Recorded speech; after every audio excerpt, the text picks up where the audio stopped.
দেখুন, লোকসভার অধ্যক্ষ, রাজ্যসভার অধ্যক্ষ, তাদের নিয়ে দলীয় রাজনীতি এর আগে আমরা বহু দেখেছি। জাতীয় নির্বাচন কমিশনকে নিয়ে দলীয় রাজনীতি রোজ দেখছি। বিশেষ করে কমিশনার বাছার কমিটিতে পরিবর্তনের পর রাজনীতির ঘোলা জলটা আরও ঘুলিয়ে উঠেছে।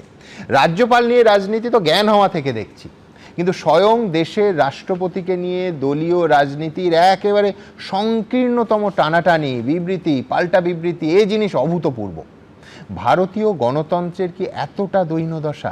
একটা সাংবিধানিক পদও দলীয় রাজনীতির ঊর্ধ্বে থাকতে পারবে না, কাদা ছোঁড়াছুড়ির ঊর্ধ্বে থাকতে পারবে না? এই পরিষ্কার প্রশ্ন নিয়ে যাব পরের বক্তা বিশ্বনাথ চক্রবর্তীর কাছে। সুমনদা, আমি আজকের আলোচনাতে বলতে পারতাম যে কেন মুখ্যমন্ত্রী রাষ্ট্রপতি সফরকে বিরোধিতা করেছেন বা সহযোগিতা করেননি, প্রোটোকল মানেননি।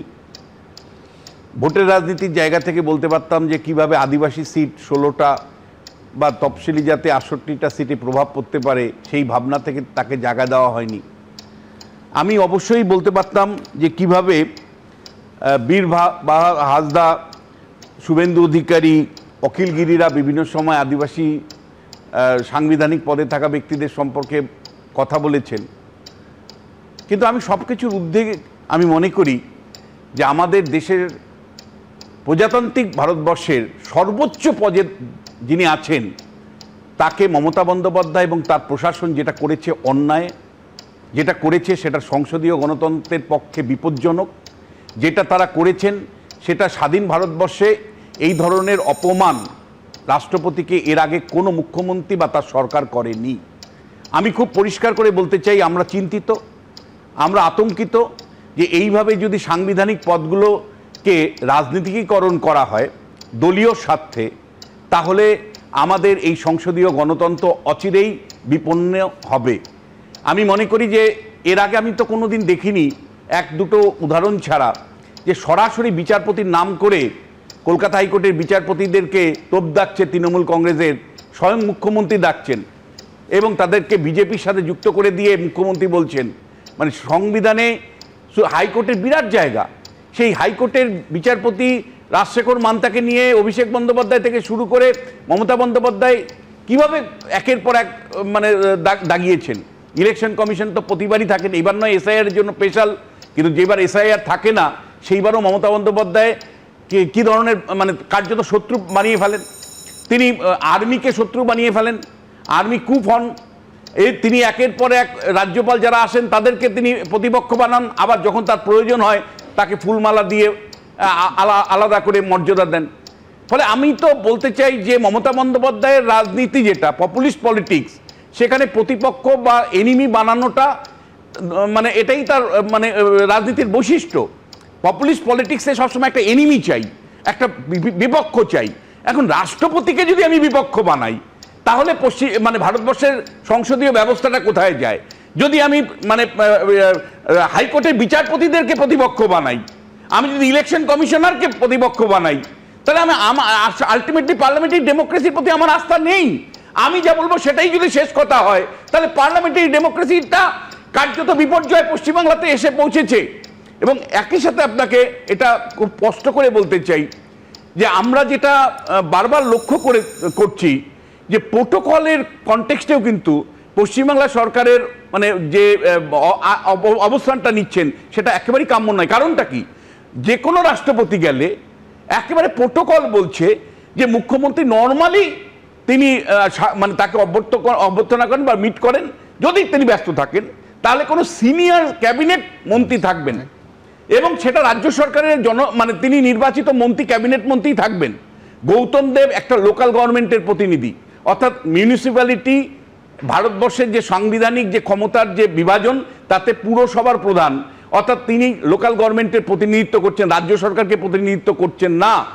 অথচ মমতা বন্দ্যোপাধ্যায় তার মন্ত্রিসভায় 44 জনের উপরে মন্ত্রী আছেন, একটা ক্যাবিনেট মন্ত্রীকে উনি পাঠালেন না এবং পাশে তিনি বলছেন 50 বার আসলে আমাকে 50 বারই অভ্যর্থনা করতে হবে, স্বাগত জানাতে হবে। হ্যাঁ, এই ভাবনাটার মধ্যে কি টোন আছে? এই ভাবনাটার মধ্যে আছে যে আমিত্ব আছে, আমি পার্লামেন্টারি ডেমোক্রেসি, আমি শেষ কথা বলবো।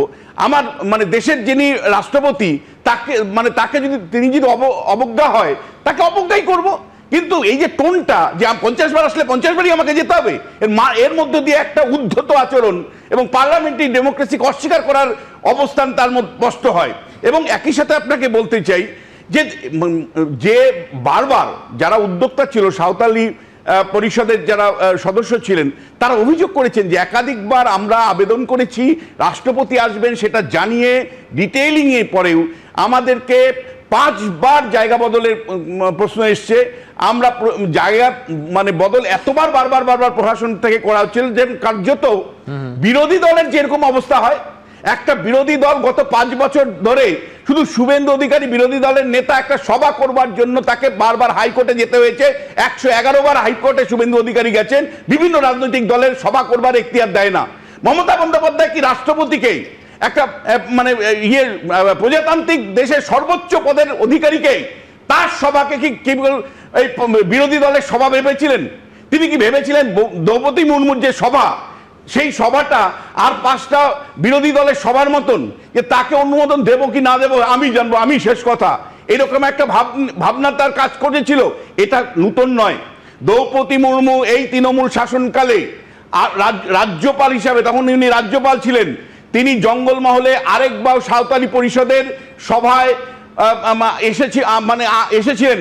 তার হেলিকপ্টারের পারমিশন পায়নি বলে এই খবর, এবং তাকে কলাইকুণ্ডা থেকে নেমে কিন্তু গাড়ি করে ওই ঝাড়গ্রামে এসে কিন্তু সভা করতে হয়েছিল। পশ্চিমবাংলাতে একাধিক বাইরের রাজ্যের মুখ্যমন্ত্রীরা কিন্তু অনেক সময় সভা করবার জন্য আসতে চান, তাদের হেলিকপ্টারের পারমিশন পাওয়া যায় না। এমনকি প্রধানমন্ত্রীর মানে সভা 2021 সালের বিধানসভা নির্বাচনের সময় ওই বাঁকুড়াতে সেই মাঠ পাওয়ারকে নিয়ে আপনারা জানেন যে শেষ পর্যন্ত মানে ডাইরেক্টিভ দিতে হয়েছিল। ফলে রাজ্যে মানে মুখ্যমন্ত্রী এই যে মানে বিরোধী দলের সভা সমিতি বা এবং কনস্টিটিউশনাল বডির সভা সমিতি করার এখতিয়ার যে তার সংবিধানের 19 নম্বর ধারাতে আছে, মমতা বন্দ্যোপাধ্যায় কার্যত পশ্চিমবাংলাটাকে যদি মনে করেন যে একটা আলাদা দেশ, তাকে ভারতের প্রজাতন্ত্রের নিয়ম নীতি প্রোটোকল মানতে হবে না যদি মনে করেন, তার তীব্র বিরোধিতা আমরা করব। বিশ্বনাথ দা এত সিলেক্টিভ ভাবে এত চিন্তিত হয়ে পড়েছেন পার্লামেন্টারি ডেমোক্রেসি নিয়ে, ভারতবর্ষের পার্লামেন্টারি ডেমোক্রেসি নিয়ে। মুশকিলটা হচ্ছে বিশ্বনাথ দাদের চোখে পড়ে না কয়েকদিন আগে অভিষেক বন্দ্যোপাধ্যায় যখন হেলিকপ্টারে করে যেতে চেয়েছিলেন, তাকে পারমিশন দেওয়া হয়নি ডিজিসি এর পক্ষ থেকে, পাশের রাজ্যের মুখ্যমন্ত্রীর হেলিকপ্টার নিয়ে যেতে হয়েছে। দ্বিতীয় কথা হচ্ছে খবরটা কিন্তু হয়েছিল যে হেলিকপ্টারটির ইন্স্যুরেন্স রিনিউড হয়নি, ইন্স্যুরেন্স নিয়ে ডিজিসিএ হচ্ছে পারমিশন দেয়, হেলিকপ্টারকে উঠতে দেবে না না ইন্স্যুরেন্স পারমিশন দেয়নি। চেক করে নিও যে ইন্স্যুরেন্স না থাকলে কোন হেলিকপ্টারকে কি পারমিশন দেয়? এই ইন্স্যুরেন্স না থাকলে কোন হেলিকপ্টারে কি এক্স্যাক্টলি মানে এই দেশের রাস্তায় কোনো গাড়ি চলাটাই বেআইনি ইন্স্যুরেন্স ছাড়া। দ্বিতীয় হচ্ছে উনি বললেন বিচারপতিকে মানেন না, বিচারপতিকে কোথায় মানেন না, বিচারপতিকে মানেন, কিন্তু আপনারা যাকে ভগবান মানিয়েছিলেন পরবর্তীকালে সেই ভগবানের চেহারাটা বাইনে হবে তো অভিজিৎ গাঙ্গুলি, কারণ আপনারা এই স্টুডিওতে বসে ভগবান মানিয়েছেন, তার জন্য তার এটাই প্রাপ্য ছিল, আগে থেকে ঠিক করে রেখেছিল, তার বিরুদ্ধে তো সংসদীয় গণতন্ত্র জিতে এসছেন তাদের। এটা খুব ইন্টারেস্টিং। এক সেকেন্ড আছে তন্ময়, একটা জিনিস বলো যে অভিজিৎ গঙ্গোপাধ্যায় যখন বিচারপতি ছিলেন তারপরে তিনি সত্যি সরাসরি বিজেপি দলে যোগ দিলেন, তার মানে তোমরা প্রতিদিন স্টুডিওতে এসে বলো যে তার আগে যে কটা রায় দিয়েছিলেন বিচারপতি হিসেবে অভিজিৎ গঙ্গোপাধ্যায় সমস্তটা হচ্ছে বিজেপির চক্রান্ত, কারণ তখনই তার মানসিকতা সেট হয়ে গেছিল। সেই একই যুক্তিতে রাজীব কুমার যখন রাজ্যসভায় যান, তিনি তো ডিজিপি হিসেবে এবং তার আগে প্রত্যেকটা উচ্চপদস্থীয় পুলিশ কর্তা হিসেবে তার পদে তার নেওয়া সবকটা সিদ্ধান্ত তোমাদেরই যুক্তিতে, আমার নয়, তোমাদেরই যুক্তিতে তো সমস্ত তৃণমূলের উদ্দেশ্যে নেওয়া হয়েছিল। একদম এই কথাটাই তো এবং এখানে এই তালিকা এখানে থামে না, রঞ্জন গগৈয়ের সময় এই প্রশ্ন উঠেছিল। আমি যেটা বললাম আপনি কথাটাকে আরেকটু এক্সটেন্ড করলেন সুমন দা। আমি বললাম যে অভিজিৎ গাঙ্গুলিকে যেভাবে একটা ভগবানের আসনে বসানো হয়েছিল সেই প্রশ্নে আরে, ওনার- যে বারবার মানে ওনার বারবার তাকে দেওয়ার বলা রায়টা- হয়েছে ওনার দেওয়ার রায়টা কি? দেখো আমি বলছি ডিজিপি হিসেবে রাজীব কুমারও তো একেবারে সর্বোচ্চ আসনে এবং তাকে সেটা তো সত্যি জনগণ বলতে একটা ভগবানের না না না আসনে বসায়নি। জনগণ ওমা অশ্রদ্ধা করে নাকি আমার রাজ্যের ডিজিপিকে শাসক দল, শাসক মানে দলের তৃণমূল DGP আমলের ডিজিপিদের রাজ্যের জনগণ অশ্রদ্ধা করে শাসক দল তার ডিজিপিকে সাপোর্ট করবে না না না অদ্ভুত না ব্যাপার, কিন্তু আপনি বলছেন নাগরিকরা অশ্রদ্ধা করে কি না বিচারপতি ডিজিপিকে মানে আজকে ধরো পীযূষ পান্ডে ডিজিপি আমি বলছি একটা ম্যান অন দ্য স্ট্রিট ডিজিপিকে অশ্রদ্ধা করে তৃণমূলের ডিজিপি বলে না অশ্রদ্ধা করবে একই তো। হ্যাঁ, অশ্রদ্ধা একই তো। করবে কেন? কিন্তু আমি বলছি যে হ্যাঁ। তাকে ভগবানের আসনে আবার নীল হয়ে যাবে। রাজীব কুমারকে ভগবানের আসনে বসাননি। যাবো। রাজীব রাজ্যের কুমারকে শাসক দল ভগবানের আসনে বসাননি তার আপনারা। ডিজিপিকে ডিজিপি শাসক দলের নয়, একদম। ডিজিপি সরকারের, রাজ্য সরকারের। এ তো আপনাদের মানসিকতা হাইজাকের অফিসে কত যখন পাল্টে বিজেপি গিয়েছে। শাসক দলের সঙ্গে গেল তখন আপনারা- ছিল না। আমি বলছি এটা শাসক আপনাদের দলের নয়। ডিজিপি মানে বলছে। এগুলো না এই এটা কথাগুলো- নয়। না, না, আমাদের ডিজিপি বলে মানুষের ডিজিপি না, না, না, তাদের শাসনকালে কেন তার ডিজিপির সম্পর্কে আলাদা তৃণমূলের ভাবে ডিজিপি নয়, সমালোচনা করবে? তৃণমূলের চিফ সেক্রেটারি নয়। Obviously, কিন্তু তার সমালোচনা শাসক দলের লোক কি করবে? তন্ময় বলছে আমাদের রাজ্যসভার সদস্য সেই জন্য আমাদের ডিজিপি শোনেন, শোনেন দা, আরে রাজ্যসভার সদস্য তো রিটায়ারমেন্টের পর হয়েছে। সুমন দা আমি কথা তোমাদের বুঝতে পারলাম। আমি বলছি তোমাদের chairman। শাসক দল তার নিজের ডিজিপি কে মানে তাদের সরকারের আবার ডিজিপি তাদের নিজের DGP কে। সরকার তো আমাদের সরকার যদি আমাদের হয় তাহলে আমি আমাদের সরকারের যে আধিকারিক তাকে সমালোচনা করব যদি মনে হয় যে কি তিনি সমালোচনা তিনি করেছেন? কিছু খারাপ কাজ করছে তাহলে তো সমালোচনা সরকারে করেছেন? আমাদের দলই আছে সরকার- আরে কি সমালোচনা? এক second, তাকে আমাকে সরিয়ে বলতে দেবে হবে না, কিন্তু এক সমালোচনা second, কেন এক second, করবে? এক second, এক second। সমালোচনা- একদম এবার আমি দুটো জিনিস জায়গা থেকে আমার দেখেন নূরে আলম কলকাতা হাইকোর্টের বিচারপতি ছিলেন, তারপরে তৃণমূল কংগ্রেসের প্রার্থী হয়ে জয়ী হয়েছিলেন। মানে বিচারপতি তৃণমূল কংগ্রেসে যুক্ত হওয়া এটা নূতন ঘটনা নয়, বরঞ্চ অভিজিৎ গাঙ্গুলি অনেক পরেই বিজেপিতে এসছে। তো তৃণমূল কংগ্রেস জানি শুধু অভিজিৎ গাঙ্গুলির দিকে না তাকায়, ও নিজের দিকেও তাকায়। দ্বিতীয় যেটা দৃষ্টিভঙ্গির মধ্যে পার্থক্য, তৃণমূল কংগ্রেস কিন্তু এত বড় একটা অন্যায় কাজ করে কনস্টিটিউশনাল প্রধানের প্রতি অন্যায় অবিচার করে কিন্তু ভেতর থেকে লার্ন করছে না। এই যে তন্ময়ের দৃষ্টিভঙ্গিটা কিন্তু অ্যাকচুয়ালি তৃণমূল কংগ্রেসের দৃষ্টিভঙ্গি, যে দ্রৌপদী মুর্মু প্রধান মানে রাষ্ট্রপতি হিসাবে তাকে যে অপমানিত করলাম, এটা কিন্তু আরেকটা অন্যায়কে দিয়ে ঢাকতে চাইছে। আরে দাদা, এই যে তাকে আপনি দৃষ্টিভঙ্গিটা, রাজনৈতিক মানে কাজে আপনি ব্যবহার এই যে করবেন, অভিষেক তাহলে তো তাই হবে। বন্দ্যোপাধ্যায়কে আনলাম। আপনি ওই কারণ আসনটাকে ওটাকে ব্যবহার করছেন মানছি না। কেন? অভিষেক একই- বন্দ্যোপাধ্যায় ভারত ভারতের এনে আমি নিয়ে শুধু নির্বাচন একটা কমিশনের আমি যাবো কি ব্যবহার একটাই করছে। টিপ্পনি কাটলাম, সেটা হচ্ছে যে ধরা যাক তন্ময়ের দৃষ্টিভঙ্গিটা তৃণমূল কংগ্রেসের দৃষ্টিভঙ্গি হলো না, তাহলে তৃণমূল কংগ্রেসের প্রতিনিধি হিসেবে তন্ময় কি এই স্টুডিওতে আসতো? আমার তো মনে হয় না। তন্ময় হ্যাঁ, ঠিকই, উনি আমরা 10 উনি সেকেন্ড যেটা বাকি আছে। obviously, আমি হ্যাঁ, যখন মুখপাত্র হ্যাঁ, তখন আমার হ্যাঁ, দলের হ্যাঁ, দৃষ্টিভঙ্গি বলবো, আমার তো- কিন্তু উনি যেটা বললেন আমি আমি বললাম বলছি তারা রাজীব যদি কুমার- রাজীব কুমার দলের কোনো অপরাধ করে এক সেকেন্ড মানে দাঁড়ান। এই রাজীব জাতীয় কুমার নির্বাচন কোনো কমিশনের অপরাধ- রাষ্ট্রপতি তাদেরকে আরে হয়েছে, বিজেপি বলে যদি নিয়েছে। নিজের আরে মতো করে লেখাগুলো কাজে পড়ে করে নিন। না, লেখাগুলো পড়িনি, এগুলো আরে পড়ে আমাকে বাবা, বলতে হয় না, আরে বাবা। পড়ে বলতে হয় না। কেয়াদি অলি পড়াশোনা আপনার আছে, শুধু ওই শুধু তন্ময় একটা তখন আমার আগে আমি রিজয়েন্ডার আমার থাকবে। মুখপাত্রকে বলেছি। একদম। ভালো, ভালো। Don't go হ্যাঁ, into হ্যাঁ, that. very good, ওইটাতে very good. যাবেন না কেয়াদি, তাহলে আরে অন্যদিকে very যাবে, good. ওটাতে Why যাবেন you না। threatening me? Are you threatening me? আচ্ছা Don't- আচ্ছা আচ্ছা কোনো আচ্ছা, শান্তি নেই। আচ্ছা, আপনি আমার পড়াশোনা শান্তি, নিয়ে জানি, জানি, আপনি ভোট- ওদিকে ভোটের যাবেন, আগে। আমার পড়াশোনা নিয়ে। আমার- আপনি আমার আমার পড়াশোনা ছেলে নিয়ে একটা ডিক্টেট বক্তব্য করবেন না। আছে। বাবা, আপনি আপনার আপনাকে যে- দৌড় বাবা, যে- দৌড় বাবা যে মানে। দেশের আপনি- মহামহিম রাষ্ট্রপতিকে যে দেশের মহামান্য অপমান কিছু করে, নেই, তার আপনি পড়াশোনা এটা কিচ্ছু করতে নেই, পারেন আমি না। জানি আপনি না। এইভাবে আপনি পার্সোনাল কি আমি করতে আমার পারেন? প্লিজ প্লিজ পার্সোনালটা করি না। আমি বলছি হ্যাঁ। আমার গণনাতে আসবেন কেন? আমি থাকলে আপনাকে পাঠাতাম না, সেটা আলাদা। Please, এক হ্যাঁ। টাইম না নিয়ে আমার বক্তব্য আসলে জানেন কিছু বলার নেই। আমার বক্তব্য হচ্ছে উনি বলছেন রাজীব কুমার কোনো অন্যায় করলে আমরা ব্যবস্থা নেব। আচ্ছা, যখন মমতা বন্দ্যোপাধ্যায় ধর্ণা দিয়েছিলেন, যখন তদন্তকারী সংস্থা থেকে শুধুমাত্র জেরা করতে এসেছিল, সেটা কি ব্যবস্থা নেওয়া বলে? আমি জিজ্ঞাসা করছি সুমন।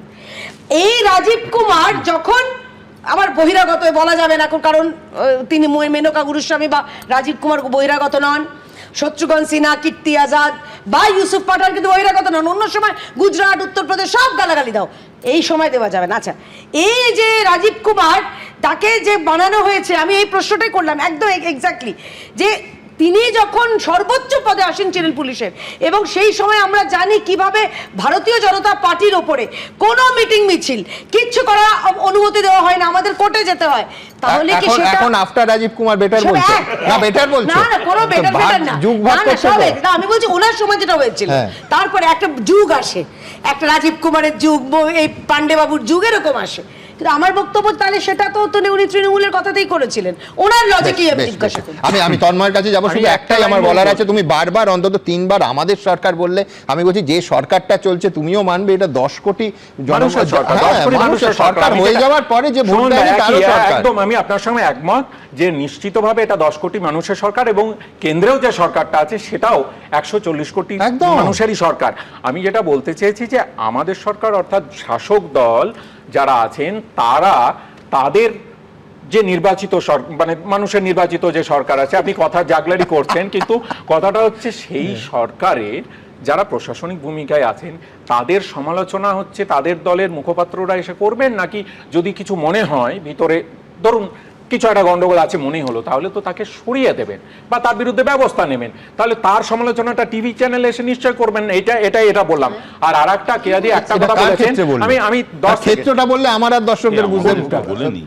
এই যে সরিয়ে দেবে যেটা বলছো, যে কোনো ক্ষেত্রে যদি শাসক দল তুমি হিসেবে সেটা যারা আছেন, দার্জিলিং এর ডিএম এর ক্ষেত্রে বলছো, মানে পত্তা বলে বুঝতে সুবিধা হয়। ডিএম কে মনে করেছেন যে প্রশাসনিক ভাবে তাকে এখানে আনা উচিত, এনেছেন। আমি একটা 10 সেকেন্ডের একটা এরপরে সিপির পালা। না, আমি 10 সেকেন্ডের একটা জাস্ট নিয়ে নিচ্ছি।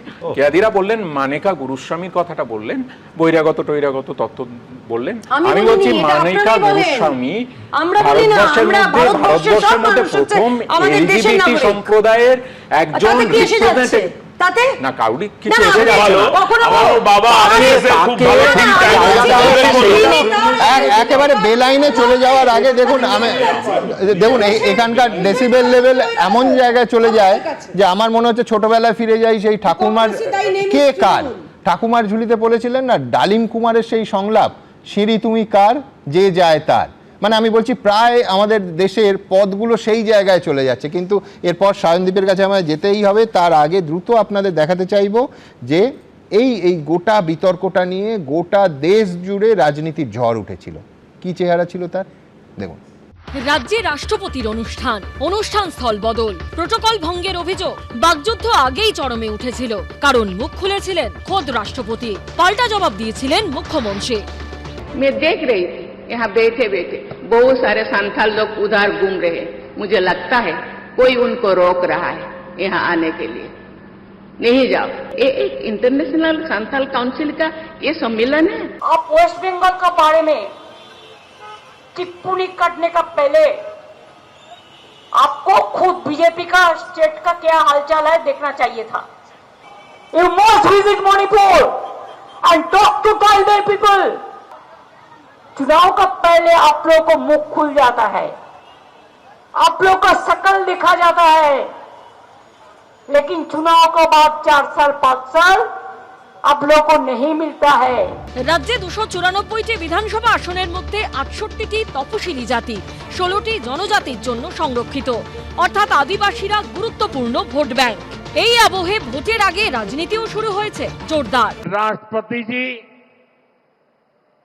और उस कार्यक्रम का, आदिवासियों के उस महत्वपूर्ण कार्यक्रम का, आदिवासियों का गौरव करने के बजाय टीएमसी ने आदिवासियों के संथाल लोगों के ये अत्यंत पवित्र और महत्वपूर्ण कार्यक्रम का बहिष्कार किया और राष्ट्रपति का बहिष्कार किया। পাল্টা রাষ্ট্রপতি ও প্রধানমন্ত্রীর পুরনো ছবিকে হাতিয়ার করে আক্রমণ শানান মুখ্যমন্ত্রী। যারা বলছেন,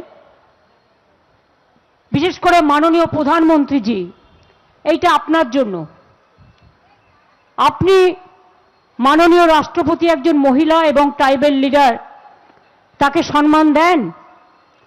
তাহলে বলুন কেন প্রধান রাষ্ট্রপতি দাঁড়িয়ে আছে এবং আপনি বসে আছেন? সম্মান কারা দেয় আর কারা দিতে পারে না, এই ছবিটাই তার প্রমাণ করে দেবে। 24 ঘন্টার মধ্যে পাল্টা ভিডিও পোস্ট করে বিজেপির তরফে দাবি করা হয়, রাষ্ট্রপতির যে সমস্ত কার্যক্রম পরম্পরা তাকে জানুন, তারপরে জনসমক্ষে ফটো দেখার, ওটা মাননীয় লাল কৃষ্ণ আদবানীকে পুরস্কৃত করছেন মাননীয় রাষ্ট্রপতি। সেই সময় সবার বসে থাকারই কথা, উঠে দাঁড়ানোর কোনো রীতি নেই। এই আবহেই দার্জিলিংয়ে জেলা শাসক ও শিলিগুড়ির পুলিশ কমিশনারকে ডেপুটেশনে দিল্লিতে ডেকে পাঠালো কেন্দ্রীয় সরকার। আর এদিনই সমাজ মাধ্যমে পোস্ট করে রাজ্যের 5টি জনগোষ্ঠীর জন্য সাংস্কৃতিক এবং উন্নয়ন বোর্ড গঠনের কথা ঘোষণা করলেন মুখ্যমন্ত্রী মমতা বন্দ্যোপাধ্যায়। শুক্রবার মুখ্যমন্ত্রী জানান, মুন্ডা, কোরা, ডোম, কুম্ভকার এবং সদগোপ জনগোষ্ঠীর জন্য দ্রুত 5টি পৃথক বোর্ড গঠন করতে চাইছে তার সরকার। এবিপি আনন্দ। দেখুন, শুরুতেই আপনাদের বললাম না যে জেপি নাড্ডার কনভয় অ্যাটাকের কাহিনীতে একটা টুইস্ট আছে। অনেকেই সেটিংয়ের উদাহরণ দিতে গিয়ে বিজেপির তৎকালীন সর্বভারতীয় সভাপতি জেপি নাড্ডার কনভয় হামলার পরের পদক্ষেপগুলো বলেন। তাদের যুক্তিটা কি? 2020 সালের 10ই ডিসেম্বর জেপি নাড্ডার কনভয়ের ওপর হামলা হয় দক্ষিণ 24 পরগনা রামতলার কাছে। তারপর রাজ্যের 3 জন অফিসারকে এইভাবে ডেকে পাঠিয়েছিল দিল্লি। এটা 2020-র ঘটনা। 2021-এর ভোট হলো। রহস্যজনকভাবে 2021-এর ভোটের পর 3 অফিসারকে ডেকে পাঠানোর এই অর্ডারটা প্রত্যাহার করে নিয়েছিল কেন্দ্রীয় সরকার, সেটাও আরেকটা ভোটের আগে। আর এই ঘটনাও আরেকটা ভোটের আগে। সুতরাং প্রশ্ন ওঠে যে ভোট মিটে গেলে আবার আমে দুধে মিশে যাবে না তো? সায়নদীপ কি বলে? পশ্চিমবঙ্গে ভোট এসে গেছে বোঝা যাচ্ছে। উন্নয়ন, কর্মসংস্থান, বেকারি, চাকরি চুরি, মূল্যবৃদ্ধি, রান্নার গ্যাসের দাম 60 টাকা বাড়লো, গ্যাসের লাইনে অটোর লাইনে মানুষ, আদিবাসী মানুষের জল, জঙ্গল, জমির অধিকার, কোনো কিছু আলোচনা নেই। এখন কি প্রোটোকল নিয়ে আমাদের আলোচনা করতে হচ্ছে। ভালো যে মানুষের ভোটে রাষ্ট্রপতি নির্বাচিত হন না, কিন্তু পশ্চিমবাংলা দেখিয়ে দিল যে যেভাবে আমাদের এখানকার ভোটে রাষ্ট্রপতিকে নামানো হচ্ছে তা কার্যত নজিরবিহীন। আসলে রাজায় রাজায় যুদ্ধ হয়। তাহলে তোমরাও মনে করছো যে কেন্দ্রীয় শাসক দল তার রাষ্ট্রপতিকে নামিয়েছিল? হ্যাঁ, মুখ্যমন্ত্রী সুযোগ দিয়েছে বলে আমি আসছি সেটাতেই। রাজায় রাজায় যুদ্ধ হয়, তৃণমূল বিজেপির লাভ হয়। আর আইএস অফিসার, আইপিএস অফিসাররা বলির পাঠা হয়, তবে সবাই বলির পাঠা না, কেউ কেউ আবার ঘুঘুর বাসা। আমরা মনে করি যে রাষ্ট্রপতি আমাদের দেশের সাংবিধানিক প্রধান। রাষ্ট্রপতি পদের একটা মর্যাদা আছে। আমাদের রাজ্যের মুখ্যমন্ত্রী যেভাবে রাষ্ট্রপতি পদের এই অমর্যাদা করলেন, এটা সংবিধানের অমর্যাদা।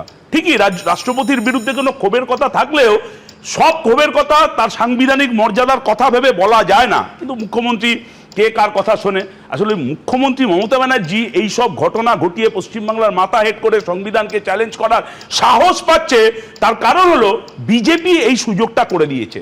সাংবিধানিক পদগুলোকে কিভাবে রাজনৈতিক স্বার্থে ব্যবহার করা যায়, একজন রাষ্ট্রপতি একটি রাজ্যের মুখ্যমন্ত্রীর বিরুদ্ধে মন্তব্য করছেন, আবার মুখ্যমন্ত্রী সেই রাষ্ট্রপতির বিরুদ্ধে কুৎসা করছেন, আবার বিজেপি এই রাজনৈতিক ফায়দা লড়বার জন্য একজন রাষ্ট্রপতির জনজাতি সত্তা তাকে ব্যবহার করছেন।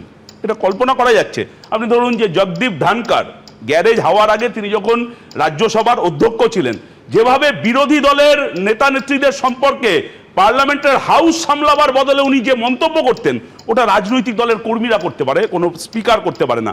আবার লোকসভার স্পিকার কয়েকদিন আগে বললো, এটাও বলো যে উল্টে কংগ্রেসের সাংসদদের তিনি বেশি সময় দিচ্ছেন, বিজেপির সাংসদরা তো জগদীপ ধনকরের বিরুদ্ধে এই অভিযোগ করছেন। কিন্তু সময় দেওয়া আর বিরোধী দলের সাংসদদের সম্পর্কে রাজনৈতিক মত, এটা অধ্যক্ষের স্পিকারে বসে, মানে লোকসভার স্পিকারে বসে বসে না। ওই সময় দেওয়াটা ওটা কিছুটা একটা সাজানো ঘটনা হতে পারে।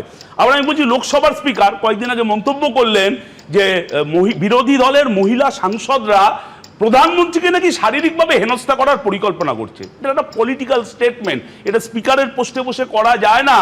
রাজনৈতিক দলের নেতা আর স্পিকারের মধ্যে পার্থক্য কি করে করতে হয়, এটা সোমনাথ চ্যাটার্জির থেকে শেখা উচিত। দোকান কাটা বেহায়ারা ওইসব শিখবে বলে আমার অন্তত মনে হচ্ছে না। কিন্তু তোমার প্রথম অংশে আমি একটা তথ্য দিই, তোমায় বাড়তি সময় দেবো আমি। রাষ্ট্রপতি নির্বাচনের ঠিক কদিন আগে এনডিএর তরফ থেকে দ্রৌপদী মুর্মুর নাম ঘোষণা করা হলো। 2022 সালের 1 জুলাই মুখ্যমন্ত্রী কোট অ্যান্ড কোট বলছেন যে মহারাষ্ট্রে সরকার বদলের পর ওদের মানে বিজেপির শক্তি বেড়েছে, তাই দ্রৌপদী মুর্মুর জয়ের সম্ভাবনাই বেশি। বিজেপি আগে প্রার্থীর নাম জানালে বিবেচনা করে দেখতাম। আচ্ছা, আমি বলছি সুমনদা, এই সেটিং নিয়ে আরো আলোচনা করে লাভ আছে। সে শুধু রাষ্ট্রপতি মাননীয় দ্রৌপদী মুর্মু কেন, এই জগদীপ ধনকরের ক্ষেত্রেও তো মমতা ব্যানার্জি একই কাজ করেছে। মেঘালয়, গোয়ায় গিয়ে ভোট কাটাকাটি, ত্রিপুরায় গিয়ে ভোট কাটাকাটিতে বিজেপির সঙ্গে থেকে একই কাজ করেছে। এগুলো যেহেতু মানুষের কাছে পুরনো অভিজ্ঞতা, এগুলো আমি নতুন করে আলোচনা করলাম না, এগুলো সবাই জানেন। আমি যে কথাটা বলছিলাম যে সাংবিধানিক পোস্টকে ব্যবহার করা, এমনকি ইলেকশন কমিশন, তার কমিশনার জ্ঞানেশ কুমার, ভাবা যায় রাহুল গান্ধী যেদিন বিহারে ভোটার অধিকার যাত্রা শুরু করলো, সেই দিনই গণেশ কুমার প্রেস কনফারেন্স করে রাহুল গান্ধীকে চ্যালেঞ্জ করে বলছেন যে আপনি যদি ভোট চুরি নিয়ে প্রমাণ করতে না পারেন তাহলে আপনার বিরুদ্ধে ব্যবস্থা নেব। মমতা ব্যানার্জি সাহস পাচ্ছে বিজেপির এই ঘটনাগুলোর কারণে। কিন্তু সায়নদীপ, যে গণেশ কুমার নিয়ে এত কথা তোমরা বলছো, তুমি বলছো কালো পতাকা দেখাচ্ছ পশ্চিমবঙ্গে, কেরলও ভিজিট করে এলেন, একটা বিক্ষোভ হয়নি। এটাই তো স্বাভাবিক। মমতা ব্যানার্জি 10 লাখ লোক বাদ গেছে কেরল সরকারে,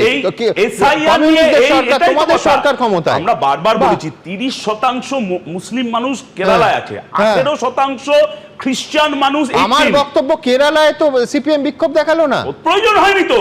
এখানে তো ওখানে তো আমি বলছি জুডিশিয়াল অফিসার রিক্রুটমেন্টে তো প্রয়োজন মানে হয়নি।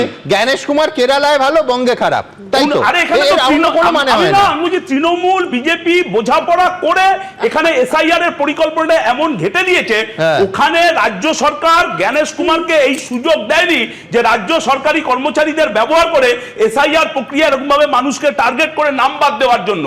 তাই কেরালায় কোনো ঘটনা ঘটেনি। আমি একটু শেষ করিনি, আমি জাস্ট লাস্ট দুটো কথা, যে এই যে আপনারা বলছিলেন ডেপুটেশনে ডাকার কথা, আপনারা এই দক্ষিণ 24 পরগনার ঘটনা বললেন, আমি বলছি ইডি সিবিআই এর মতন এজেন্সি তারা চার্জশিট দিয়ে বলছে যে সারদা নারদা থেকে শুরু করে অভয়ার তথ্য প্রমাণ লোপাটে আইএস আইপিএস অফিসাররা যুক্ত, এরা কেন্দ্রীয় সরকারের কর্মচারী। তখন তাদেরকে কেন ডেপুটেশনে ডাকা হয়নি? ভোটের আগে, এই প্রতিটা ভোটের আগে, 21-এর 26-এর ভোটের আগে এই ডেপুটেশনের নামে নাটক চলবে? আমার কথা হলো মানে রাষ্ট্রপতির সাংবিধানিক পদের মর্যাদা থাকুক। রাষ্ট্রপতিকে ভোটে না নিয়েছে, বেকারি, দুর্নীতি, রান্নার গ্যাস, টিএমসি, বিজেপির সেটিং, দয়া করে এইসব নিয়ে আলোচনা হোক। ধন্যবাদ। আমাকে বলতেই হবে, দেখুন সেটিং নিয়ে এত কথা বলছেন সায়নদীপ, কিন্তু যে প্রশ্নটা অপ্রিয় প্রশ্ন আমাকেও করতে হবে একেবারে, যে পশ্চিমবঙ্গে সিপিএম কিন্তু তৃণমূলের বি টিম হিসেবে তারা গণেশ কুমারের বিরোধিতা করলেন, কালো পতাকাও দেখালেন। আবার এই গণেশ কুমার যখন কেরালায় যায় তার বিরুদ্ধে তখনও কিছু হয় না। আসলে এখানে টিএমসির সেফটি ভ্যালভ হিসেবে সিপিএম কাজ করে। যখনই তৃণমূল বিপদে পড়ে, একটু অসুবিধায় পড়ে, তখনই এরা ত্রাতার ভূমিকায়।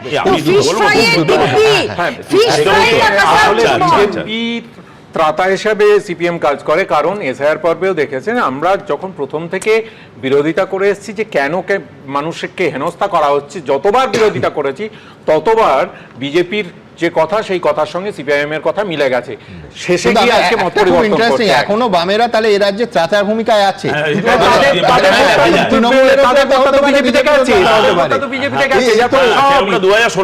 সায়নদীপের পা কি মাটিতে পড়ছে? পড়ছে এখনো। স্বাভাবিক, তাদের ভোটটা যখন পশ্চিমবঙ্গে সিপিএম তৃণমূলের বিটিম, কিন্তু গোটা দেশে বিজেপি তৃণমূলের বিটিম। আমার শেষ কথা হলো যে আমি যে কথাটা বলছি, কেরালা পারলো, পশ্চিমবাংলা কেন পারলো না?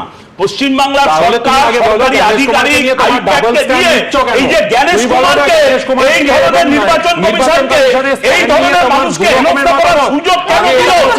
বিজয়ের হিম্মত আছে। গণেশ কুমার থেকে আবার আজকে আমার মূল অংশে ফিরবো। বেশ বেশ, দেখুন পশ্চিমবঙ্গে একেবারে রাজনীতির কথা আসি। আদিবাসীদের জন্য সংরক্ষিত আসন 16টা, মূলত জঙ্গলমহল এবং উত্তরবঙ্গের চা বাগান এলাকায় আদিবাসী ভোট ব্যাংকের একটা গভীর প্রভাব রয়েছে। এই অঞ্চলগুলোতে আদিবাসী ভোট নিঃসন্দেহে নির্ণায়ক ভূমিকা নেয়। 2019-এর লোকসভা নির্বাচনে উত্তরবঙ্গের পাশাপাশি জঙ্গলমহলেও দারুণ ফল করেছিল বিজেপি, যদিও 2021-এর বিধানসভা ভোটে জঙ্গলমহলে তৃণমূল বেশ কিছুটা জমি কিন্তু পুনরুদ্ধার করে নেয়। সেই জন্যেই কি রাষ্ট্রপতিকে অসম্মান বিতর্কে দ্রৌপদী মুর্মুর আদিবাসী পরিচয়কে সামনে রেখে তৃণমূলকে কোণঠাসা করার কৌশল নিচ্ছে বিজেপি? আর এর পাল্টা আজই দেখুন রাজ্যের 5টা জনগোষ্ঠীর জন্য আলাদা সাংস্কৃতিক এবং উন্নয়ন বোর্ড গঠনের কথা ঘোষণা করলেন মমতা বন্দ্যোপাধ্যায়, তার মধ্যে 2টো আদিবাসী সম্প্রদায়কে নিয়ে। একেবারে রাজনৈতিকভাবে দেখলে এই টানাপোড়েনে কোন দিকে পাল্লা ভারী বলে আমার পরের বক্তা শুভময় মৈত্রের মনে হয়। ভোটে কি প্রভাব পড়তে পারে এই বিতর্কে? শুভময় দা। শুনবাবু, বহুদিন আগে একটা স্লোগান ছিল, সেটা হচ্ছে যে গরুর জন্যে বিনোবা ভাবে, আমাদের জন্যে কে ভাবে। তা আমি এই পার্সেন্টেজগুলো দেখছিলাম, সবই 2011-র পার্সেন্টেজ আর কি, যে আমাদের এখানে তফসিলি জাতি আছেন 23.5%, তফসিলি উপজাতি আছেন প্রায় 5.8%, আমাদের এখানে সংখ্যালঘু আছেন মোটের ওপর 27%, যেটা এখন হয়তো একটু বেড়েছে। সাধারণ হিন্দুদের শতাংশ প্রায় 40 মতন যদি ধরে নিই, তাহলে প্রশ্ন হচ্ছে যে এই যে পরিচয় সত্তার রাজনীতি, সেখানে সাধারণ মধ্যবিত্ত হিন্দু বাঙালিদের জন্য কে ভাবে, এই প্রশ্নটা কিন্তু বারবার করে আসবে। আমার ধারণা সমস্ত আলোচনাতেই যে যে অংশগুলোকে নিয়ে আমরা আলোচনা করি রাজনীতিতে, সেখানে কোনো কারণে এনারা টেকেন ফর গ্র্যান্টেড, ফলে এদেরকে কিন্তু আলাদা করে ভাবা হয় না।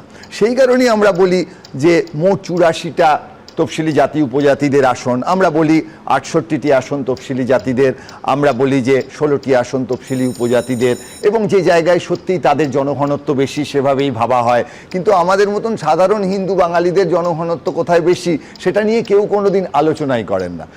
এই জায়গাটায় যে মুশকিলটা হচ্ছে সেটা হচ্ছে পরিচয় সত্তার রাজনীতি যখন হয় তখন কিন্তু একটা ছোট অংশকে নিয়েই পরিচয় সত্তার রাজনীতিগুলো জেগে ওঠে, যে কারণে ধর্মর ভিত্তিতে একটা ছোট অংশকে নিয়ে, আবার হিন্দুদের মধ্যে একটা ছোট অংশকে নিয়ে, এবং পরিচয় সত্তার রাজনীতিটা ভীষণ মতুয়াদের নিয়ে, একেবারে মতুয়াদের নিয়ে, এবং এই রাজনীতিটা যখন সামনে আসে তখন খুব স্বাভাবিক যে অন্য যে ঘটনাগুলো আর কি, চাকরি বাকরি শিক্ষা স্বাস্থ্য, সেই আলোচনাগুলো কমই আসবে। এবং দেখুন, আপনি তো বলেন আর কি যে এই যে সন্ধেবেলার অনুষ্ঠানগুলো আমরা দেখি, ভালোভাবে যদি এই তথ্যগুলো না দেখি তাহলে আটটার আপনার অনুষ্ঠানে আপনার সঙ্গে আলোচনা করব কি করে? আমরা যখন আপনার এখানে আসতে পারি তখনও যেভাবে আলোচনা করি, আমরা যখন টেলিভিশনে দেখি তখনও সেভাবে আলোচনা করি। ফলে এই 40% সাধারণ হিন্দু বাঙালি কিন্তু প্রতিদিন আলোচনা করেন যে আমাদের কথাগুলো কোথায় হারিয়ে যাচ্ছে। দ্বিতীয় বিষয়টা হচ্ছে যে কালকে যে আমাদের প্রধানমন্ত্রীর যে বক্তব্য, যেমন সিঙ্গুরের সময়ও আমরা প্রধানমন্ত্রী সিঙ্গুর নিয়ে কি বলবেন ভেবেছিলাম, আলোচনা করেছিলাম। আমাদের কিন্তু এখানে একটা ভাবনা আছে যে আগামীকাল প্রধানমন্ত্রী এই রাষ্ট্রপতি সংক্রান্ত বিষয়টি নিয়ে ঠিক কি বলবেন। অর্থাৎ বিজেপির যে রাজনৈতিক প্রচারের যদি অংশ হয়, তৃণমূলের রাজনৈতিক প্রচারের অংশ তো আমরা পরিষ্কার দেখেছি, ধর্ণা মঞ্চ থেকে বারবার মুখ্যমন্ত্রী কথাগুলো বলছেন, এবং সেই বলাগুলো ব্যাকফায়ার করছে বলেই তাড়াতাড়ি শেষ করে দেওয়া হলো কিনা ধর্ণা মঞ্চ সেটাও জানা নেই হয়তো, কিন্তু বারবার যে কথাগুলো বলছেন, সেরকম আমাদের প্রধানমন্ত্রী এই বিষয়টি নিয়ে কি বলছেন আমাদের জানার উৎসাহ আছে। তারপর হয়তো দেখব প্রধানমন্ত্রী পরের দিনে এই নিয়ে একেবারে অন ক্যামেরা বলেছেন, কিন্তু একই সঙ্গে একটা ব্রিগেডের যে সভা, এই রাজ্যের মাটিতে দাঁড়িয়ে কি বলেছেন, মানুষকে উদ্বেলিত করার সভা, সেইখানে কি বলছেন। দ্বিতীয় হচ্ছে, আপনি দেখুন এই যে একটা প্রতিযোগিতামূলক সাম্প্রদায়িকতা উস্কে দেয়া গোছের যে বক্তব্য ধর্ণা মঞ্চ থেকে মুখ্যমন্ত্রী বললেন যে আমরা আছি বলেই আপনারা নিশ্চিন্তে আছেন, ঠিক সেই রকমভাবে কোনোভাবে আমাদের এখানকার তফসিলি জাতি উপজাতি জনজাতি মানুষদের হয়ে কেউ কি কখনো বলবেন আপনারা আছি বলেই মোটের উপর বাকি হিন্দুরা বা যারা সংখ্যালঘু তারা আছেন, নাহলে কিন্তু প্রোটেক্ট করা মুশকিল। আমার এইখানেই বারবার করে মনে হচ্ছে যে সংখ্যালঘু অংশের সম্বন্ধে একটি আক্রমণাত্মক তকমা জুড়ে তাদের শক্তিকে শংসাপত্র দেয়া, আর মানে অন্যদিকে সেই আগ্রাসন যে নিয়ন্ত্রণ করতে পারা যায়, আমার তখন কিন্তু মাঝে মাঝে সেদিন রাষ্ট্রপতির ভাষণে যে কথাগুলো ছিল আমার মনে হচ্ছিল যে শোষণের বিরুদ্ধে 240 বছর আগে তিলকা মাঝির লড়াইয়ের কথা রাষ্ট্রপতি সে কথা সেদিন বলেছেন, তার 60 বছর পরে, মানে আজ থেকে প্রায় 180 বছর আগে সিধু কানুর কথা, দহরবাবুর কথা নয়, সিধুবাবু কানুবাবুর কথা, চাঁদ ভৈরবের কথা, সাহসী বোন ফুলু ঝানুর কথা, সেই হুল বিদ্রোহের কথা 1855। এই আজকের যে আইডেন্টিটি পলিটিক্স, আজকের যে পরিচয় সত্তার রাজনীতি, সেই রাজনীতির মধ্যে সাঁওতাল মানুষদের সবচেয়ে বড় যে লড়াইটা সেটা হচ্ছে, সেভাবে তো অস্ত্রশস্ত্র ছিল না আজকের মতো, যেখানে সেখানে মিসাইল সেসব কম্পিউটার দিয়ে সাজানো জায়গা মতন চলে যাচ্ছে, সেই সব জায়গায় অস্ত্রশস্ত্র তারা যে লড়াইটা করেছিলেন, সেই লড়াইটার কথা রাষ্ট্রপতি সেদিন বলার চেষ্টা করেছিলেন, কিন্তু তারপর সেটা কিন্তু আমাদের রাজনৈতিক আলোচনার থেকে হারিয়ে গেল। এবং এইখানে বারবার যে কথাগুলো আসছে, আপনি দেখুন পরিচয় সত্তার রাজনীতি বারবার বাড়ানোর জন্যে আমরা নভেম্বর 12 2022 অখিলগিরি কি বলেছেন, বীরবাহা হাঁসদা কি বলেছেন, অর্থাৎ আমরা বারবার করে কিন্তু আমাদের যে রাষ্ট্রীয় ব্যবস্থা তার বাইরে বেরিয়ে আবার সেই আইডেন্টিটি পলিটিক্সের দিকে যাচ্ছি। আর বিপদে কিন্তু সত্যিই পড়েছেন আমাদের এখানকার উচ্চপদস্থ সরকারি কর্মচারীরা। আবার দুজনকে ডাকা হয়েছে, সংসার তাদের ছেলে মেয়ে নিয়ে একটা জায়গায় কাজ করতে এসছেন। পশ্চিমবঙ্গের কিন্তু তৃণমূল বিজেপি নেতাদের চাপে IAS IPS পরীক্ষা দিয়ে পশ্চিমবঙ্গে আর কেউ আসতে চাইবেন কিনা, এটা নিয়ে আমার যথেষ্ট ভাবনা হচ্ছে। আমি অবধারিতভাবে এরপরে অর্ণবের কাছে যাব। দেখুন, আবার 7ই মার্চের ঘটনায় ফিরব। সেদিন তৃণমূল সরকার রাষ্ট্রপতিকে কি আধা বয়কট করেছিল? কেন এই প্রশ্নটা উঠছে? যে মুখ্যমন্ত্রী ব্যস্ত থাকতেই পারেন, আই রিপিট, মুখ্যমন্ত্রী অন্য কাজে থাকতেই পারেন, কিন্তু সেক্ষেত্রে আবার বলবো অন্য কোনো মন্ত্রী, ডজন ডজন মন্ত্রী আর হাফ মন্ত্রী আছেন রাজ্যে, যে কোনো কাউকে পাঠানো যেত, কিন্তু একজন মন্ত্রীও গেলেন না। কে গেলেন? শুধুমাত্র শিলিগুড়ির মেয়র গৌতম দেব। দেখুন, মুখ্যমন্ত্রীর দুটো যুক্তির সঙ্গে আমি একমত নই। প্রথমত, দেশের রাষ্ট্রপতি ABCDর মধ্যে পড়েন না, এবং ভারতবর্ষের রাষ্ট্রপতি একবার এলেন না 5 বার এলেন তাতে প্রোটোকল পাল্টে যায় না। আর শপথ গ্রহণের পর মাননীয় রাষ্ট্রপতি দ্রৌপদী মুর্মু এই নিয়ে মাত্র 3 বার, তথ্যের খাতিরে আবার বলবো, মাত্র 3 বার এ রাজ্যে এলেন। কিন্তু এ তো রাজ্যের সম্মানের প্রশ্ন, দেশের সম্মানের প্রশ্ন। আমার পরবর্তী বক্তা অর্ণব সাহার কাছে জানতে চাইবো যে কেন এই নিয়ে এই অনাবশ্যক বিতর্ক হবে? এটা কি রাজ্যের পক্ষে কোনো শ্লাঘার বিষয়? আমি দ্রুত একবার মুখ্যমন্ত্রী কি বলেছিলেন দেখে নিই একবার। কোনোদিন ই নিয়ে আসছেন, কোনোদিন এ, কোনোদিন বি, কোনোদিন সি, কোনোদিন ডি, কোনোদিন ই। আমাদের কি কাজকর্ম নেই নাকি? সারাক্ষণ আপনাদের পেছনে পেছনে লেজুর হয়ে ঘুরে বেড়াতে হবে, নাকি লাটাই নিয়ে ঘুরতে হবে ঘুড়ি ওড়ানোর জন্য? ঘুড়ি তো ওরা বিশ্বকর্মা পুজোর সময়, বছরে একবার আসুন না, আপনাকে গিয়ে রিসিভ করব। বছরে যদি আপনি 50 বার আসেন তো আমার টাইম কি আছে? এত কোনটা আমার priority? You are the priority of BJP and public is the priority of mine.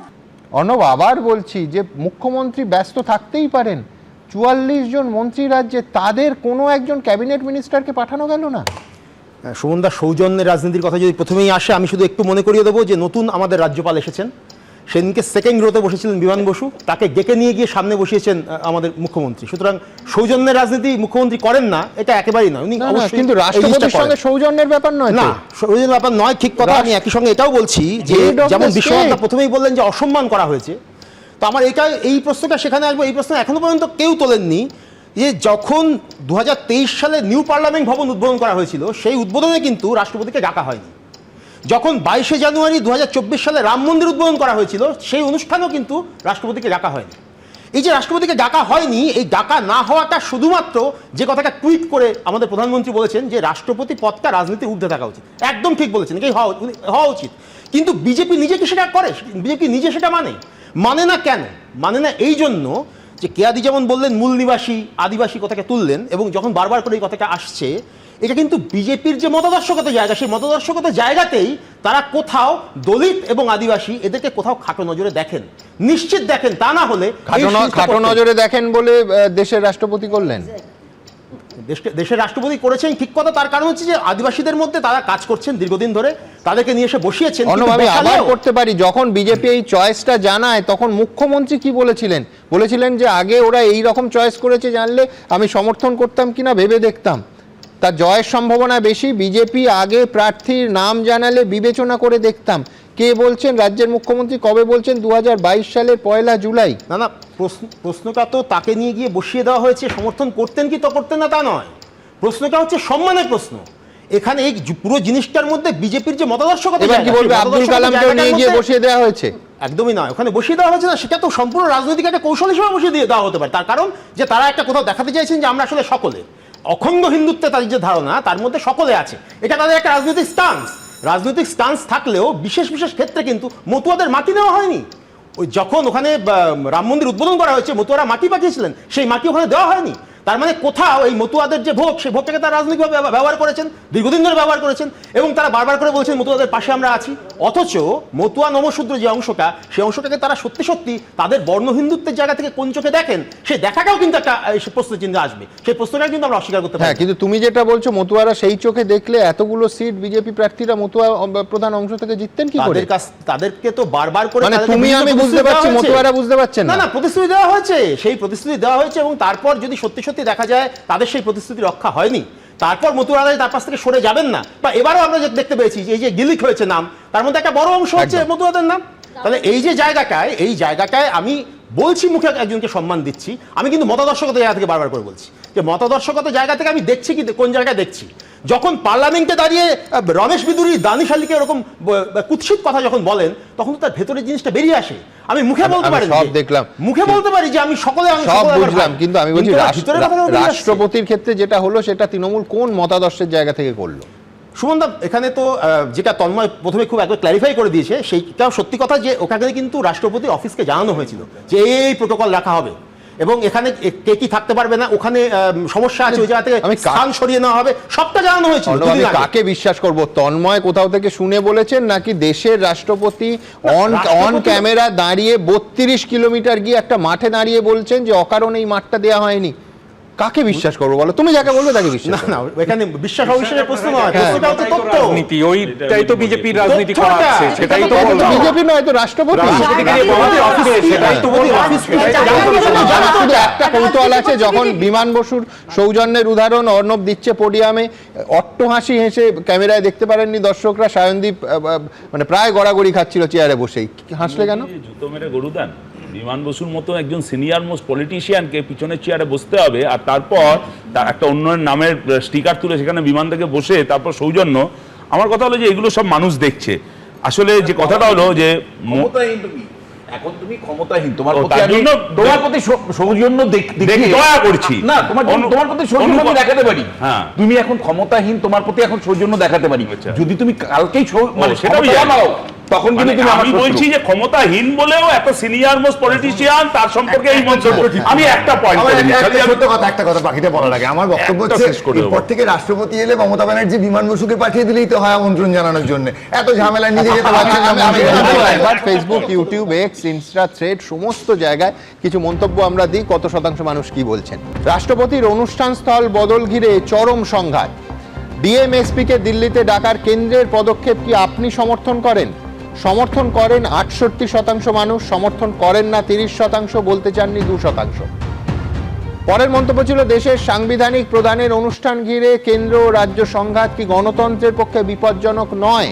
95% মানুষ মনে করছেন এই কেন্দ্র এবং রাজ্যের সংঘাত গণতন্ত্রের পক্ষে অত্যন্ত বিপজ্জনক। বিপজ্জনক নয় মনে করছেন 4%, বলতে চাননি 1%। পরের প্রশ্ন ছিল যে ভোটের আগে আইএএস আইপিএস নিয়ে যে সংঘাত, ভোট মিটলেই কি কেন্দ্র রাজ্য সন্ধি হয়ে যাবে? সন্ধি হয়ে যাবে মনে করছেন 59%, 39% মনে করছেন সন্ধি হবে না, বলতে চাননি 2%। সরাসরি মন্তব্যে আসবে। অবিনাশ বর্মন লিখছেন, আমলাদের রাজনীতির আবর্তে জড়িয়ে পড়াটা মোটেই ভালো লক্ষণ নয়। সুকুমার চৌধুরী লিখছেন, রাষ্ট্রপতি দেশের সর্বোচ্চ সাংবিধানিক পদ, তার অনুষ্ঠান ঘিরে এইরকম বিতর্ক হবে কেন? বিপ্লব মজুমদার লিখছেন, আগেও দেখেছি আমলাদের ডেপুটেশনে ছাড়েনি রাজ্য সরকার, কেন্দ্র কড়া ব্যবস্থা নেয়নি। সুভাষ অধিকারী লিখছেন, ভোটের আগে এই সংঘাত আদিবাসী ভোট ব্যাংকে নিশ্চিতভাবে প্রভাব ফেলবে, কিন্তু এখান থেকে আগামীকাল ব্রিগেড, প্রধানমন্ত্রীর ব্রিগেড, বিজেপির ব্রিগেড, তার প্রস্তুতি এবং থিম কি হতে চলেছে, পরের প্রতিবেদন, তারপর আলোচনা আসবো।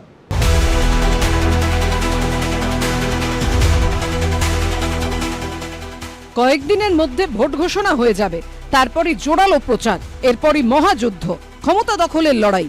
তার আগে শনিবার বিজেপির হাই ভোল্টেজ ব্রিগেড সমাবেশ। প্রধান বক্তা প্রধানমন্ত্রী নরেন্দ্র মোদী। মোদীর ব্রিগেড সমাবেশের 80 ফুট চওড়া মূল মঞ্চে থাকছে দক্ষিণেশ্বরের মন্দিরের ছবি।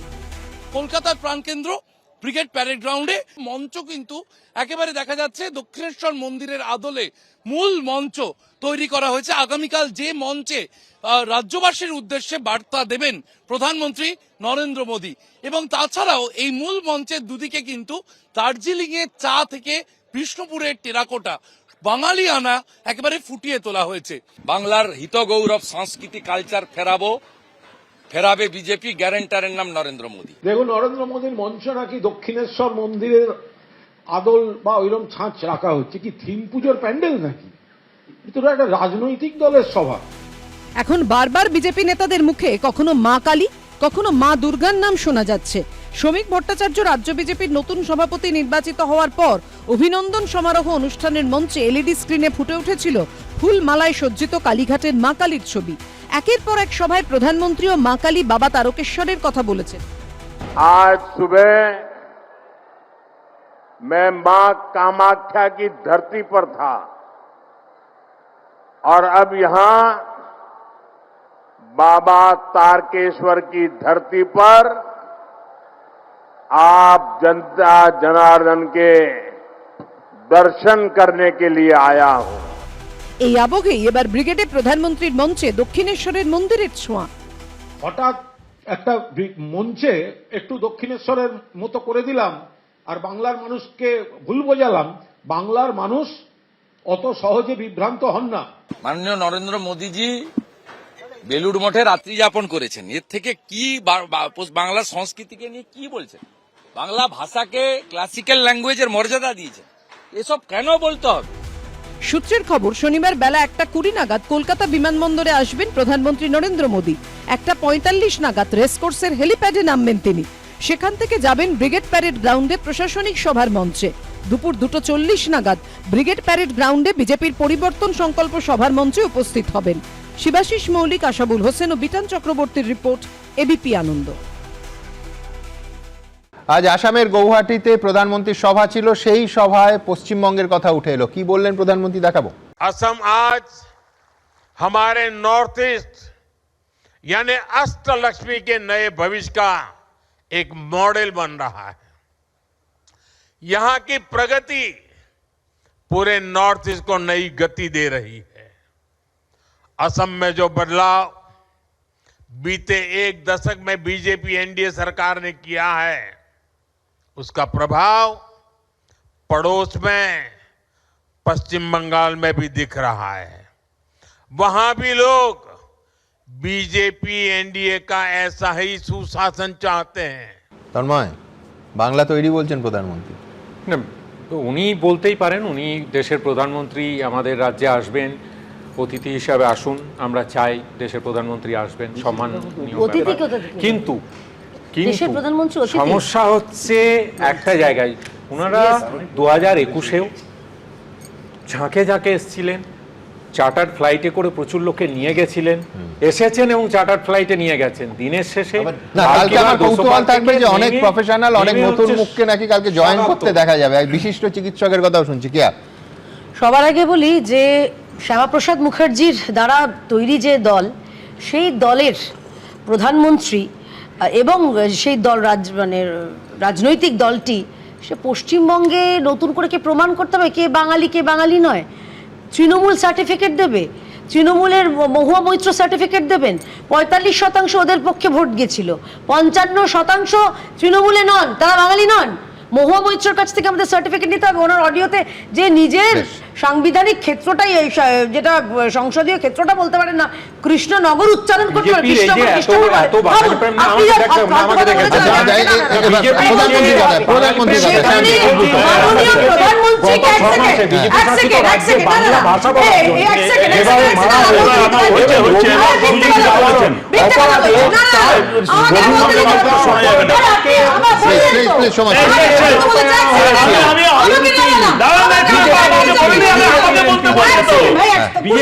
তোমার থেকে 20 সেকেন্ড নিয়ে নিচ্ছি। সবার আগে বলে দিচ্ছি যে এই যে মিথ্যাচারিতা, আপনি আমাকে বলুন, যে মানুষ মারা গেছে সে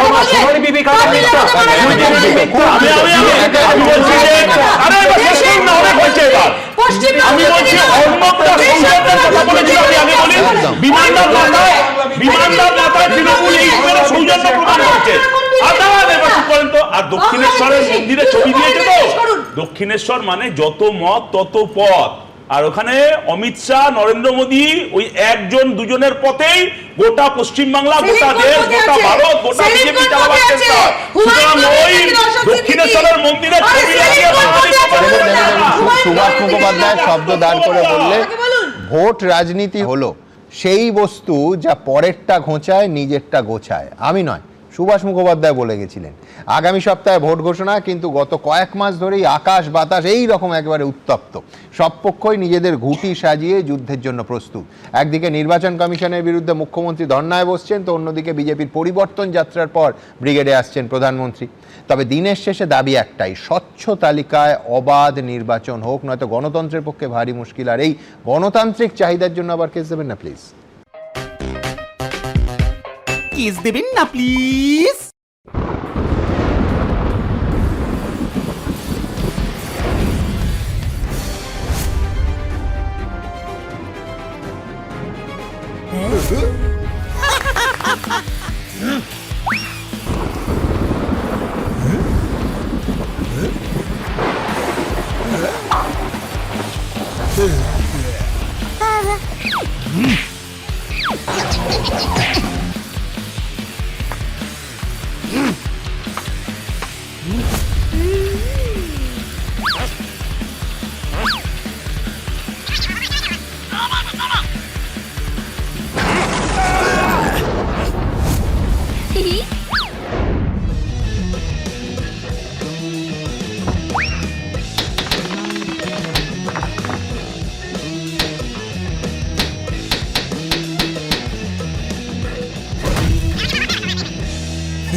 কিস দেবেন না প্লিজ।